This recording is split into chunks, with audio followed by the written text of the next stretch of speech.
So this is the definition of accounting, that accounting is the art of recording, classifying and summarizing in a significant manner and in terms of money, transactions and events which are in part at least of a financial character and interpreting the results thereof. मुझे कौन सा बच्चा इस class में ये बात बता सकता है कि ये डेफिनेशन किसने दी है हमें? किसी बच्चे को याद है कि ये डेफिनेशन हमें किसने दिया है? ये अकाउंटिंग डेफिनेशन जो हम पढ़ रहे हैं कहाँ से आई है? मैंने Luca Pacioli, American Institute of Certified Public Accountants. American Institute of Certified Public Accountant. बच्चे ल्यूका पचौली तो फादर ऑफ अकाउंटिंग था, उन्होंने अकाउंटिंग इन्वेंट की थी, बट डेफिनेशन जो है American Institute of Certified Public accountant ने हमें दिया और हम ये इनकी डेफिनेशन पढ़ रहे हैं कि अकाउंटिंग और कुछ नहीं है बल्कि बस हम उसमें रिकॉर्डिंग करते हैं. अच्छा रिकॉर्डिंग बता दो जल्दी से, कहाँ करते हैं? तुमको पता है कहाँ करते हैं रिकॉर्डिंग? मैम जर्नल में. जर्नल में. क्लासिफाइंग कहाँ करते हैं? लेजर. लेजर में करते हैं. और समराइजिंग कहाँ करते हैं? मैम समराइजिंग के लिए तो बहुत सारी चीजें बनती है, ट्रायल बैलेंस और ट्रेडिंग अकाउंट, हाँ बैलेंस शीट, P&L अकाउंट, ये सब चीजें. In a significant manner and in terms of money, transactions and events which are in part at least of a financial character. तो आपकी सारी ट्रांजैक्शन मनी में होनी जरूरी है और जितनी भी ट्रांजैक्शंस या इवेंट्स आप करते हैं उसका एटलीस्ट कुछ पार्ट फाइनेंशियल कैरेक्टर का हो. फाइनेंशियल कैरेक्टर का मतलब उस ट्रांजैक्शन से या तो तुम्हारे एसेट्स पे या तो तुम्हारी लाइबिलिटीज पे या तो तुम्हारी कैपिटल पर फर्क पड़ता हो. और अकाउंटिंग इक्वेशन का पूरा चैप्टर करने के बाद मुझे नहीं लगता आप लोगों को इस बात पे कोई डाउट होगा. आपने हजारों ट्रांजैक्शंस कर ली और आपने ये बात नोटिस करी कि हर ट्रांजैक्शन आपको आपके बिजनेस के एसेट्स या लाइबिलिटी या कैपिटल पे इफेक्ट करती ही करती है और उसके बाद हम इंटरप्रेट कर देते हैं रिजल्ट्स को. सो बेसिकली अकाउंटिंग एक ऐसी आर्ट है जिसमें हम रिकॉर्ड करते हैं, क्लासिफाई करते हैं, समराइज करते हैं, रिकॉर्ड करते हैं, क्लासिफाइंग करते हैं, समराइजिंग करते हैं in a significant manner and in terms of money, transactions and events which are in part at least of a financial character और interpret कर दो results. So ये definition अकाउंटिंग की थी जो मैं ऑलरेडी आप लोगों के साथ डिस्कस कर चुकी थी. ठीक है बच्चों, तो अब हम लोग जल्दी से एक बार इसको फिल कर ले. तो चलो कौन बताएगा? Accounting is the art of recording and recording, आगे क्लासिफाइंग और summarising. Recording, classifying and summarizing in a significant manner and in terms of money or transaction and events which are in part at least of a financial character and interpreting the results thereof. क्या हमने इस definition को रटा है, learn किया है? नहीं, हमें समझ आई है. ठीक है, तो हम ये डेफिनेशन से आगे बढ़ते हैं और जल्दी से फटाफट से बिना टाइम वेस्ट किए इसके प्रोसेस को एक बार फिर से देख लेते हैं. ऑलरेडी देख चुके हैं, बस एक बार फिर से देख रहे हैं. हाँ जी, तो अकाउंटिंग प्रोसेस में सबसे पहले आप लोग ट्रांजैक्शन और इवेंट्स को आइडेंटिफाई करते थे, फिर आप उन्हें रिकॉर्ड करते थे. रिकॉर्ड कहाँ करते थे? जर्नल में. बच्चे ये सारी टाइप्स ऑफ जर्नल ही है, तो ये कुछ अलग नहीं है, ये टाइप्स ऑफ जर्नल है. ये हम लोग अपने फर्दर आगे आने वाले चैप्टर्स में डिटेल में पढ़ेंगे. Recording, then we have classifying. Classifying कहाँ होता है? लेजर में होता है. देन वी हैव समराइजिंग, उसके बाद एनालाइज करो, मतलब आइडेंटिफाई करो, रिकॉर्ड करो, क्लासिफाई करो, फिर उसे अलग अलग बेसिकली समराइज कर दो और एनालाइज कर लो. उसके बाद मतलब उससे फर्दर डिटेल स्टडी कर डिसीजंस, प्रेडिक्शंस, फ्यूचर डिसीजंस लो और उसके बाद कम्युनिकेट कर दो यूजर्स को. आज हम ये भी पढ़ेंगे कि ये यूजर्स कौन होते हैं, आखिर किनको हमारी अकाउंटिंग इंफॉर्मेशन में इतना इंटरेस्ट होता है, कौन हमारे अकाउंट्स के बारे में जानना चाहते हैं और उसे इस्तेमाल करते हैं इंफॉर्मेशन को अकाउंट्स की. तो उनके बारे में भी आज डिस्कस करेंगे। तो आई रियली होप आपको ये प्रोसेस पूरा क्लियर हो गया होगा, क्योंकि आगे आने वाला टॉपिक मैं ठीक इसी प्रोसेस से रिलेटेड ही डिस्कस करने वाली हूँ।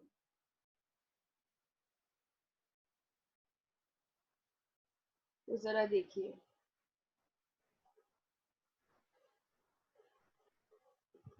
आपने अकाउंटिंग जो प्रोसेस था उसमें डिस्कस किया,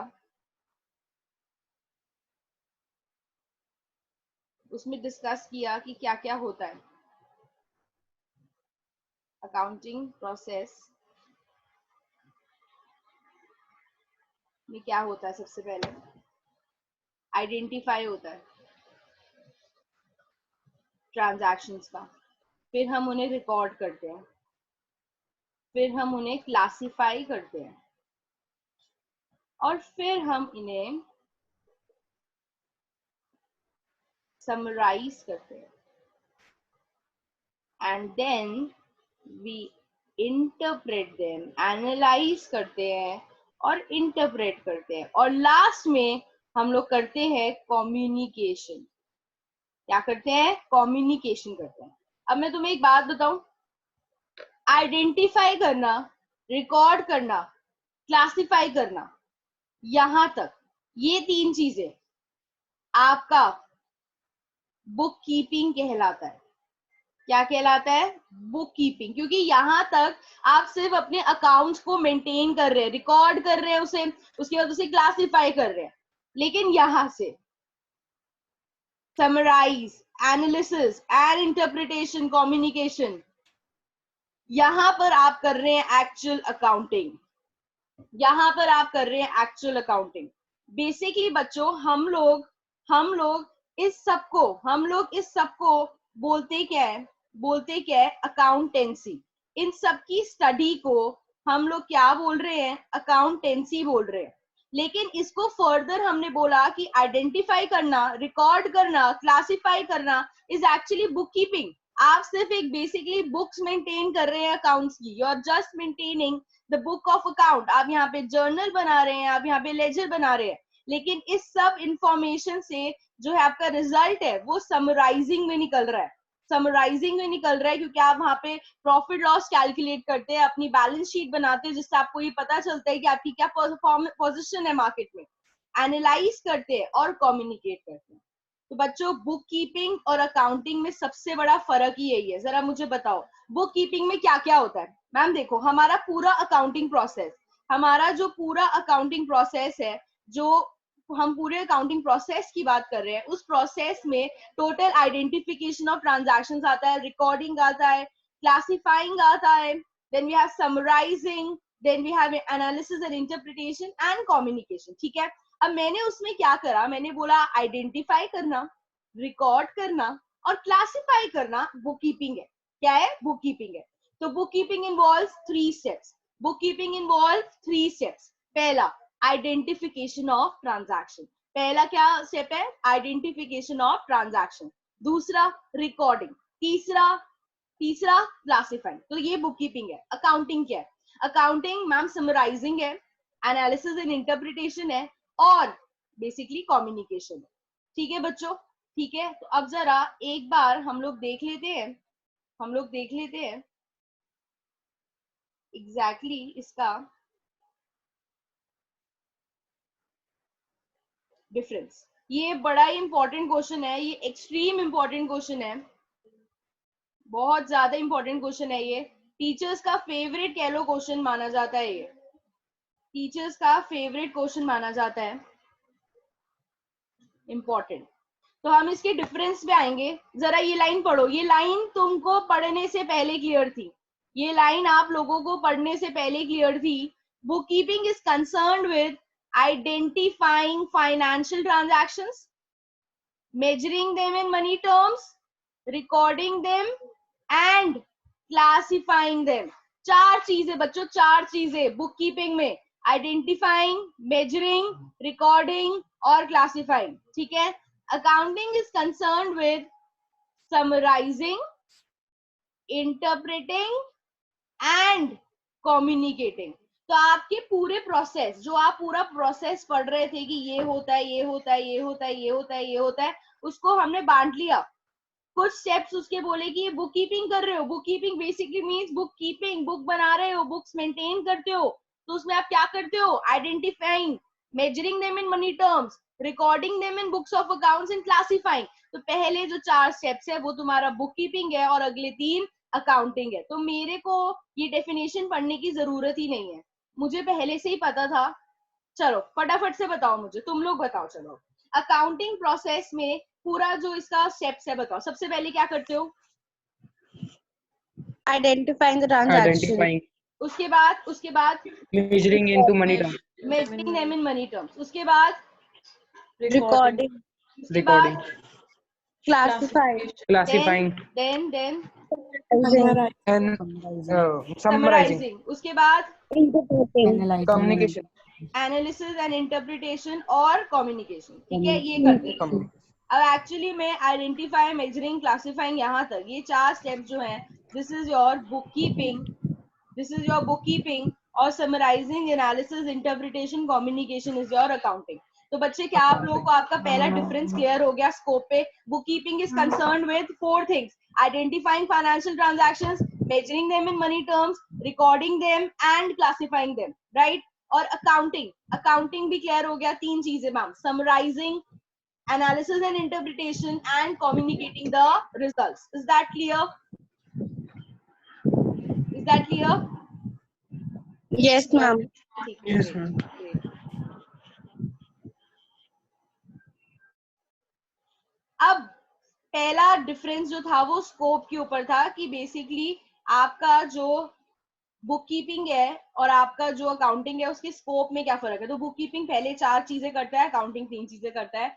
स्टेज, तो बुक कीपिंग एक प्राइमरी स्टेज है, सबसे पहले हम लोग बुक कीपिंग करते हैं, लेकिन जो अकाउंटिंग है वो एक सेकेंडरी स्टेज है। अकाउंटिंग एक सेकेंडरी स्टेज है, वो तब शुरू होती है जब बुक कीपिंग एंड होती है। ऑब्वियसली यार तुम खुद सोचो, तुम पूरे प्रोसेस की बात कर रहे थे, पहले आइडेंटिफाई करोगे, मेजर करोगे, फिर रिकॉर्ड करोगे, फिर क्लासिफाई करोगे, और क्लासिफाई करने के बाद ही तो क्या कर सकते हो, समराइज करने के बाद एनालिसिस एंड इंटरप्रिटेशन। तो क्या सबसे पहले आप बुक कीपिंग कर रहे हो? तो book keeping is a primary stage, book keeping is a primary stage, और accounting is a secondary stage, क्योंकि बुक कीपिंग के बाद जो है अकाउंटिंग होती है।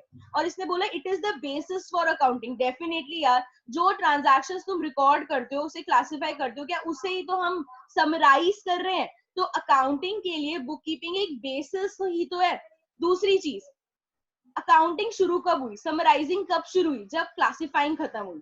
मतलब जहां पर बुक कीपिंग एंड होती है वहां पर अकाउंटिंग स्टार्ट होती है। तो ये वाला पॉइंट भी क्लियर होता है मेरा, स्टेज वाला, ये वाला पॉइंट भी क्लियर हो जाता है कि it is a primary stage, it is a secondary stage. ये अकाउंटिंग का बेसिस है, क्योंकि अकाउंटिंग इसी के ऊपर बेस्ड होती है। लेकिन अकाउंटिंग तब शुरू होती है जब बुक कीपिंग एंड होती है। मतलब बात एक ही है यार, majorly differences primary stage, secondary stage. Scope समझ आ गया, स्टेज समझ आ गया, ऑब्जेक्टिव।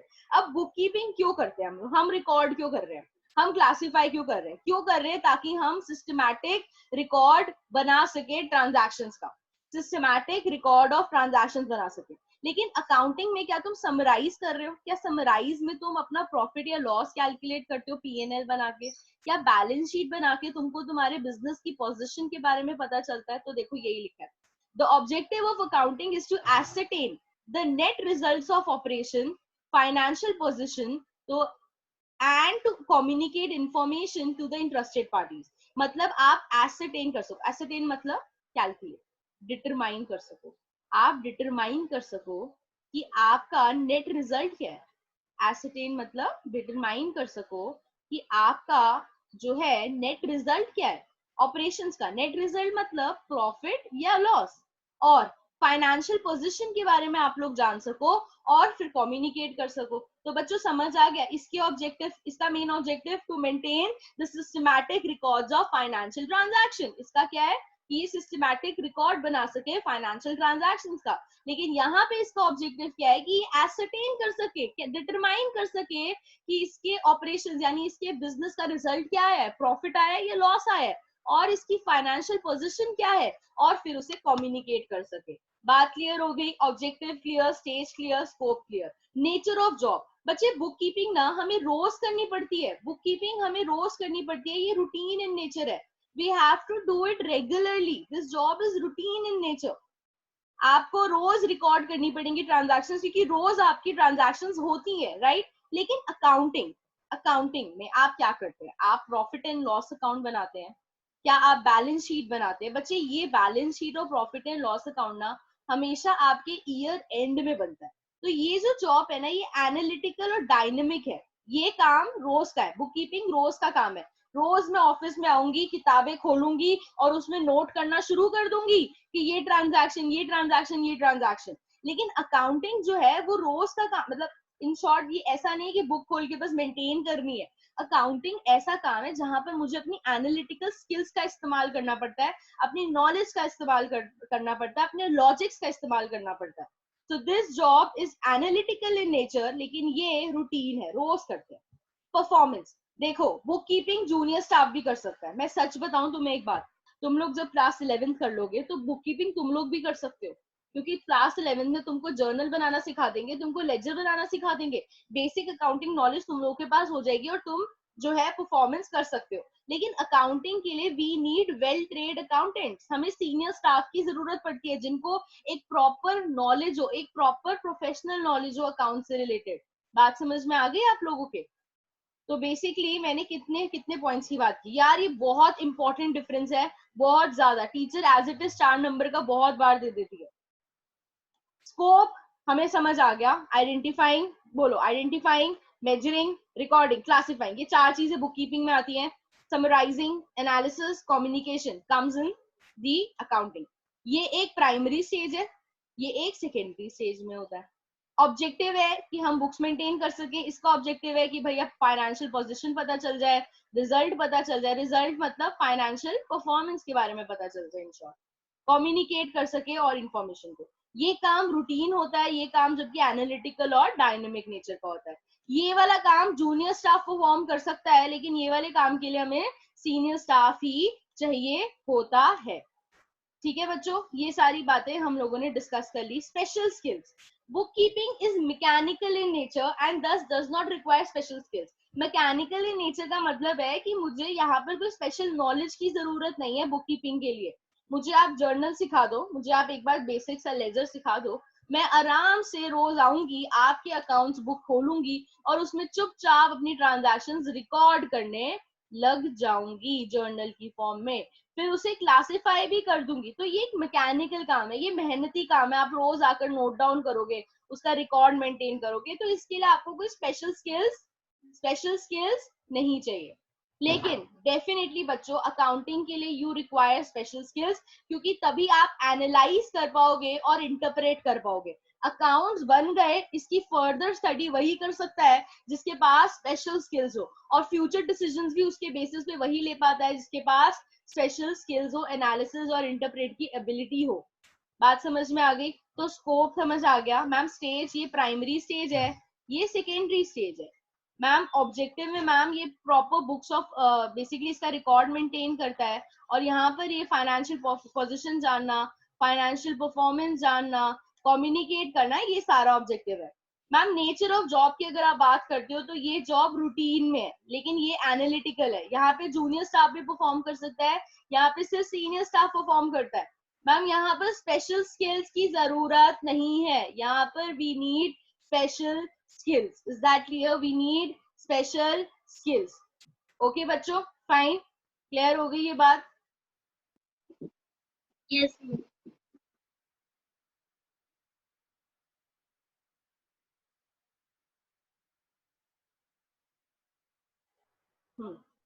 फाइन, ठीक है बच्चों, नेक्स्ट पे चले। मैम यस, हाँ जी, डाउट है?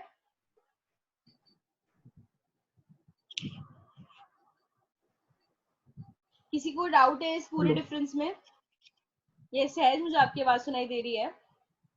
मैम, जैसे जो मैम अकाउंटिंग है वो सिर्फ मैम जैसे जो सीनियर स्टाफ है वो कर सकते हैं, तो फिर मैम जो फ्रेशर होते हैं वो उनको कौन एम्प्लॉय करेगा?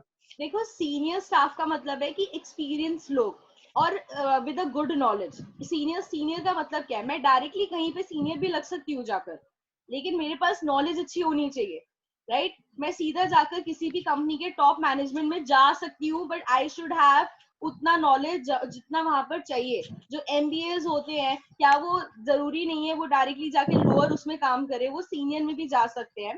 तो इनिशियली सीनियर स्टाफ का मतलब ये होता है कि एक तो आपके पास ज्यादा एक्सपीरियंस हो और दूसरा आपके पास ज्यादा नॉलेज हो। जूनियर स्टाफ मतलब जो असिस्टेंट्स हैं आपके, जो आपके अंडर काम कर रहे हैं, वो आपका ये काम कर सकते हैं जिसके लिए स्पेशल नॉलेज नहीं चाहिए। ठीक है, फाइन। Okay ma'am. हाँ, और कोई ठीक है मैम। डाउट है किसी का इससे रिगार्डिंग? ये बहुत इंपॉर्टेंट है। इसमें टोटल 6 डिफरेंसेस हैं। मैंने यहाँ पर स्कोप में डिफरेंशिएट किया, स्टेज में डिफरेंशिएट किया, ऑब्जेक्टिव में डिफरेंशिएट किया, नेचर ऑफ जॉब में डिफरेंशिएट किया, परफॉर्मेंस में डिफरेंशिएट किया और स्पेशल स्किल्स में डिफरेंशिएट किया। देख लिया तुमने ये सब? कोई डाउट है तो मुझे बताओ। नहीं, कोई डाउट नहीं है तो चलो फिर।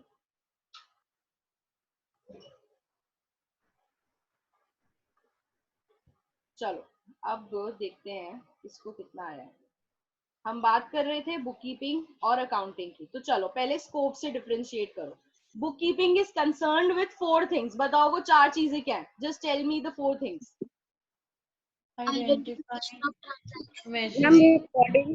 Measuring, recording, yes, Identifying. Identifying, recording, Measuring. Measuring, recording, classifying. और ये accounting is concerned with, accounting is summarising, Analyzing, analyze and interpret, communication. And communication. बहुत बढ़िया। तो स्कोप के बारे में बात कर ली। अब मुझे जल्दी से बता दो, फटाफट से बताएंगे सारे बच्चे कि आपके ये जो बुक कीपिंग होता है, ये बेसिकली कौन सा स्टेज है? Which stage is it?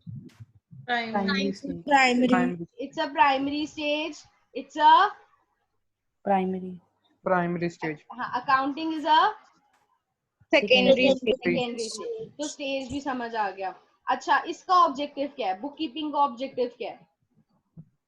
records, maintain records maintain करना। अकाउंटिंग का क्या डिफरेंस? अकाउंटिंग का क्या ऑब्जेक्टिव है?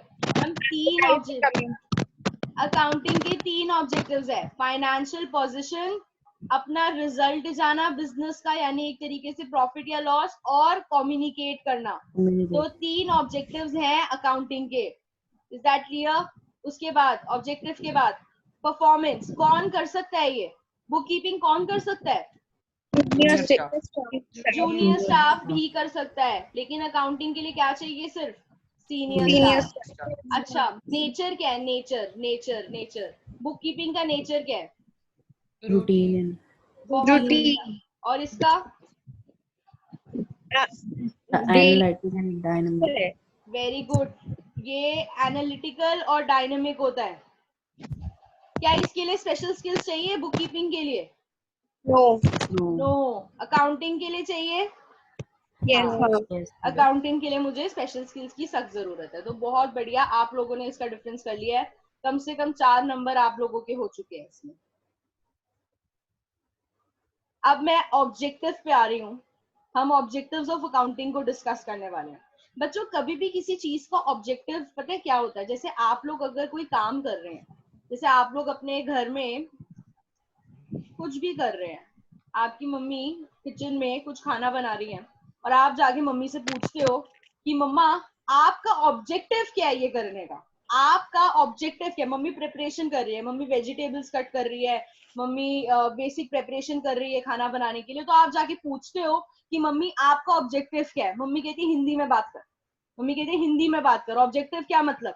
तो इन शॉर्ट आप जाके नॉर्मली हर रोज जाकर पूछते होगे कि मम्मा आप क्या बना रहे हो, है ना? तो बना रहे हो, क्या बना रहे हो, that is what you are asking the objective.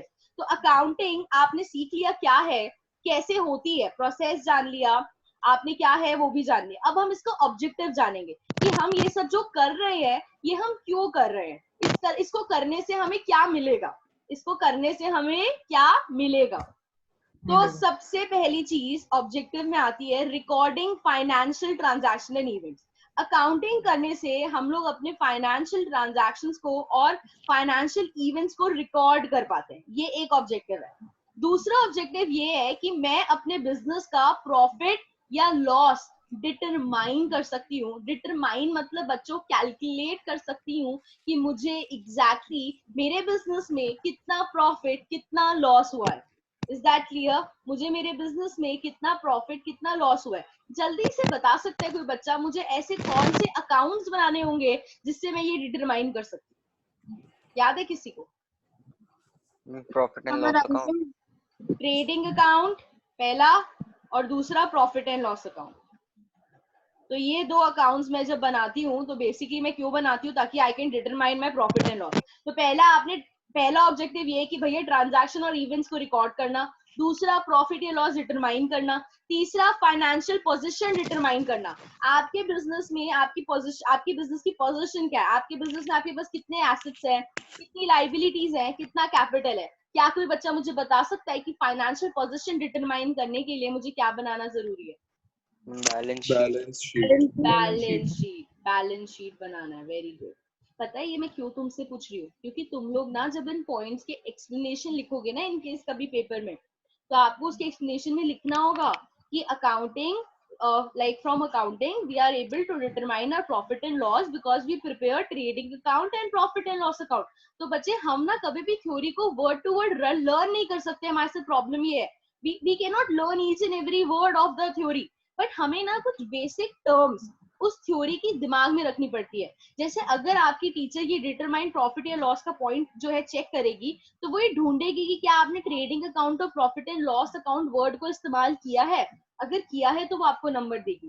Teacher does not want कि आप एक एक preposition word to word copy करो, बट बेसिक टर्म्स का ध्यान रखो आपकी एक्सप्लेनेशन में, ठीक है? तो मैं आपको आज बेसिक टर्म्स ध्यान दिला रही हूँ। Assisting the management. देखो सुनो, आप लोग अकाउंटिंग करते हो तो क्या आप लोगों को अकाउंटिंग करने के बाद क्या होता है? आप लोगों को अकाउंटिंग करने के बाद आपके बिजनेस का प्रॉफिट पता चलता है, आपको आपके बिजनेस का पोजीशन पता चलता है। तो इस पोजीशन से आप लोग अब फ्यूचर में मैनेजमेंट को हेल्प ना कर सकते हो यार। कैसे हेल्प कैसे कर सकते हैं? मैनेजमेंट को आप ऐसे हेल्प कर सकते हो कि मैनेजमेंट जो अपने डिसीजंस है वो ले सकती है on the basis of your accounting information. Accounting information मतलब प्रॉफिट कितना, लॉस कितना, बैलेंस शीट, इन सब चीजों से जब आप उसे बता देते हो अकाउंट मैनेजमेंट को, तो मैनेजमेंट अपने फर्दर कुछ डिसीजंस इसके बेसिस पे ले सकती है। इसलिए मैंने बोला that accounting assist the management. Accounting management की मदद करता है डिसीजंस लेने में फ्यूचर के, ठीक है बच्चों? Communicating accounting information to users. Yes, हमारा अकाउंटिंग करने का एक रीजन ये भी है कि हम लोग इसको अपने यूजर्स, अपने उन लोगों को जिनको हमारे अकाउंटिंग इंफॉर्मेशन में इंटरेस्ट है, उनको कम्युनिकेट कर सके। जैसे हमारे एम्प्लॉयज, हमारे बिजनेस के ओनर्स, हमारे बिजनेस की मैनेजमेंट, ठीक है, बैंक्स, जो भी लोग हमारे बिजनेस की अकाउंट्स को जानने में इंटरेस्टेड है, हम उनको कम्युनिकेट कर सके अपनी अकाउंटिंग इंफॉर्मेशन के बारे में। और अकाउंटिंग इंफॉर्मेशन से बच्चों मेरा मतलब है कि आपका प्रॉफिट लॉस कितना है या आपकी पोजीशन कितनी है। Is that clear? ठीक है बच्चों, तो ये तो आपने पढ़ा कि रीजंस क्या है, क्यों आखिर आपके अकाउंटिंग करने के रीजंस क्या है, आपको ऐसा क्या मिल जाएगा, आपको ऐसा क्या मिल जाएगा अकाउंट्स करके। तो आपको ये मिलेगा, आप ट्रांजैक्शंस को रिकॉर्ड कर रहे हैं, आपको प्रॉफिट या लॉस मिलेगा, आपको फाइनेंशियल पोजीशन पता चलेगी, आप अपनी मैनेजमेंट को हेल्प करते हैं डिसीजंस लेने में, आप कम्युनिकेट कर पाएंगे यूजर्स को आपकी अकाउंटिंग इंफॉर्मेशन। और आखिरी, protecting the business asset. Protecting the business assets, इसका मतलब ये है प्रोटेक्टिंग द बिजनेस एसेट्स का कि देखो, जब आप एक अकाउंट बनाते हो, जब आप अकाउंट्स बनाते हो तो आप रिकॉर्ड रखते हो। जब आप अकाउंट्स बनाते हो आप रिकॉर्ड रखते हो किस चीज का? आप किस चीज का रिकॉर्ड रखते हो बच्चों अकाउंट्स में? सब चीजों का। तो उसी में सब चीजों में आते हैं एसेट्स। तो आप अपने एसेट्स का भी रिकॉर्ड कर रखते होगे, जब कोई खरीदते होगे तो लिखते होगे, जब कोई बेचते होगे तो लिखते होगे आप अपने अकाउंट्स में। तो इस तरह से आपको पता रहता होगा कि आपके पास कितने बिजनेस एसेट्स हैं, कब बिका, कब खरीदा, सब कुछ आपके पास पता रहता होगा। तो इससे ना आप अपने बिजनेस एसेट को प्रोटेक्ट कर पाओगे। कैसे?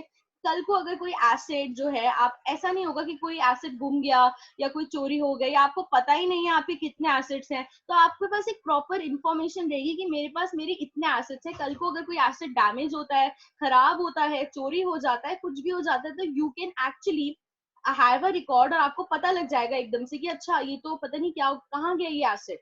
तो मतलब by preparing accounts, by having a record of assets, you can actually protect your business asset.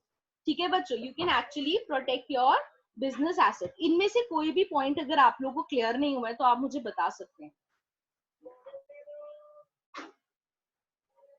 सारे पॉइंट्स क्लियर है या कोई डाउट है तो मैं आपको दोबारा एक्सप्लेन कर सकती हूँ। I can explain you again. हम असिस्टिंग द मैनेजमेंट एक बार दोबारा कर देते हैं। असिस्टिंग द मैनेजमेंट में ये है कि जब आप अपने बिजनेस के अकाउंट्स बनाएंगे तो आपके अकाउंट से हमें ये पता चलेगा कि आपके बिजनेस का कितना प्रॉफिट लॉस है, कितना पोजीशन है, क्या पोजीशन है।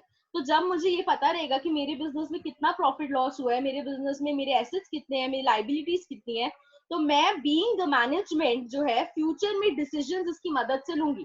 जैसे अगर इस साल मुझे लॉस हुआ है तो मैं बीइंग अ मैनेजमेंट डिसीजन ले सकती हूँ कि क्योंकि हमें इस साल लॉस हुआ है तो अगले साल हम अपने खर्चे कम करेंगे। समझ रहे हो तुम? तो आपके अकाउंट्स, आपकी अकाउंटिंग मैनेजमेंट को असिस्ट कर रही है, मैनेजमेंट को मदद दे रही है डिसीजंस लेने में। जो मैनेजमेंट डिसीजंस होते हैं कि बिजनेस में ये पॉलिसी आनी चाहिए, बिजनेस में ये नया आना चाहिए, बिजनेस में ये हटा दो, तो ये जो डिसीजंस है ये मैनेजमेंट डिसीजन है। तो ये मैनेजमेंट डिसीजन कहीं ना कहीं जो है आपको मैनेजमेंट डिसीजंस जो लिए जाते हैं वो आपकी अकाउंटिंग की मदद से लिए जा सकते हैं। तो आपके जो अकाउंट्स है वो कहीं ना कहीं आपकी मैनेजमेंट को असिस्ट कर रही है बेसिकली। हाँ जी, क्लियर हो गया? Okay ma'am. हाँ जी मैम, क्लियर है। तो हमने ऑब्जेक्टिव में कितने पॉइंट्स पढ़े? 1 2 3 4 5 6। पहला ऑब्जेक्टिव, पहला रिकॉर्डिंग दी। बोलो, जितना बोलोगे उतना क्लियर होगा, नहीं तो प्रॉब्लम हो जाएगी। सबसे पहला recording the financial transaction and events, recording the financial transaction and events. दूसरा, दूसरा बोलो बोलो, दूसरा डिटरमाइन प्रॉफिट एंड लॉस। बोलो प्लीज बोलो, determine profit and loss. Third, determine financial position, then assisting the management, then communicating the information to the users and protecting business assets. ठीक है? तो सर आप अकाउंटिंग क्यों कर रहे हो? मैम रिकॉर्ड करने के लिए ट्रांजैक्शंस को, मैम डिटरमाइन करने के लिए प्रॉफिट लॉस को, मैम डिटरमाइन करने के लिए फाइनेंशियल पोजीशन को। मैम हम लोग इसलिए भी कर रहे हैं because we have want to assist the management, we want to communicate the accounting information to users and protecting business assets. ठीक है, फाइन बच्चों। 6 वजहों की वजह से ऑब्जेक्टिव्स हैं हमारे। एक्चुअली में आपको मेन कभी भी आएगा पेपर में, जब आप एक सब्जेक्टिव पेपर देंगे तो आपको पूछा जाएगा ऑब्जेक्टिव्स बताओ, तो उसमें आपको ये लिखना होगा डिटरमाइन प्रॉफिट एंड लॉस और फिर इसका आगे का एक्सप्लेनेशन लिखना होगा। ठीक है, क्लियर है? तो क्या क्या ऑब्जेक्टिव्स है? Recording financial transaction and events, determining profit loss, determining financial position, assisting the management, communicating the users and protecting the business. ठीक है बच्चों, क्लियर हो गए ऑब्जेक्टिव्स? कोई डाउट तो बताओ।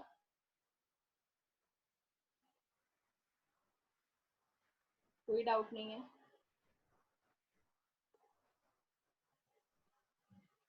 No ma'am. चलो नेक्स्ट हम लोग देखेंगे अपने एडवांटेजेस।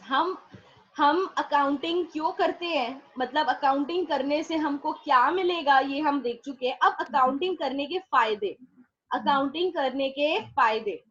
तो अकाउंटिंग करने से क्या मिलेगा वो देख लिया, रीजंस पढ़ लिए, अब एडवांटेजेस पढ़ेंगे। अच्छा, before starting with the advantages मैं आपको एक बात बोलना चाहूंगी